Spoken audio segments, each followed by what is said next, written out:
Hello there, Boss Roger Beyond 70. Isa sa mga activities ko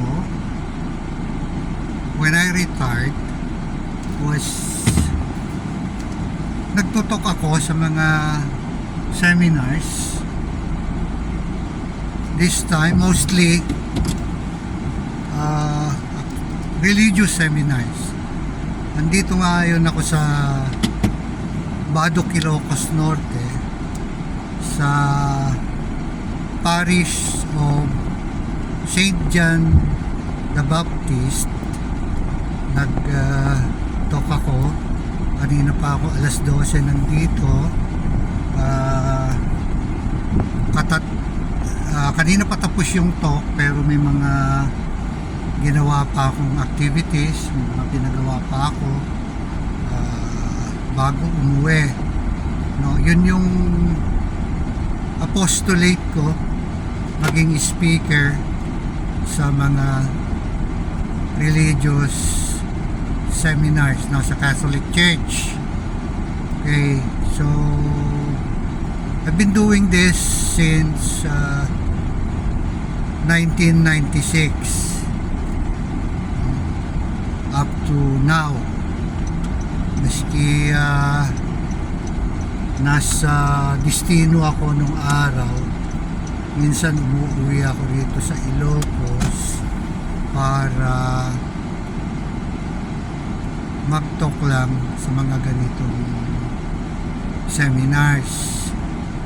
There were also times na umaabot ako hanggang Quezon City para magsalita, minsan sa Ilocos Sur, but mostly yung mga parishes dito sa Ilocos Norte. Hindi ko pwedeng i-share itong mga ginagawa sa seminar because this is supposed to be a process seminar, no? Na only those who attend the seminars will learn kung ano yung mga nangyayari. Okay, so pasensya na, hindi ko pwedeng i-share yung mga activities. Okay, so ngayon pauwi na ako sa Batak, Ilocos Norte, which is my hometown, city of Batak.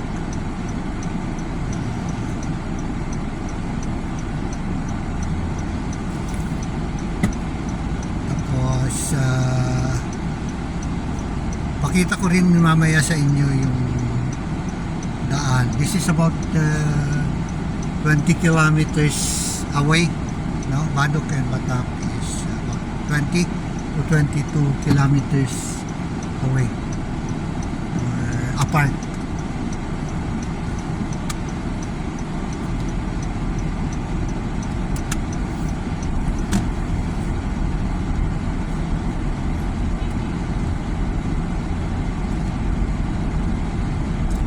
Yun, minsan sakripisyo nung araw pagka tinawag ako, maski nakadestino ako sa Maynila, pag kinakailangan yung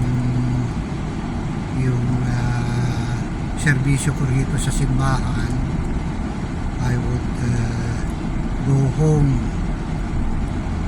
mag-day off ako, kaya maglilib ako just for these talks.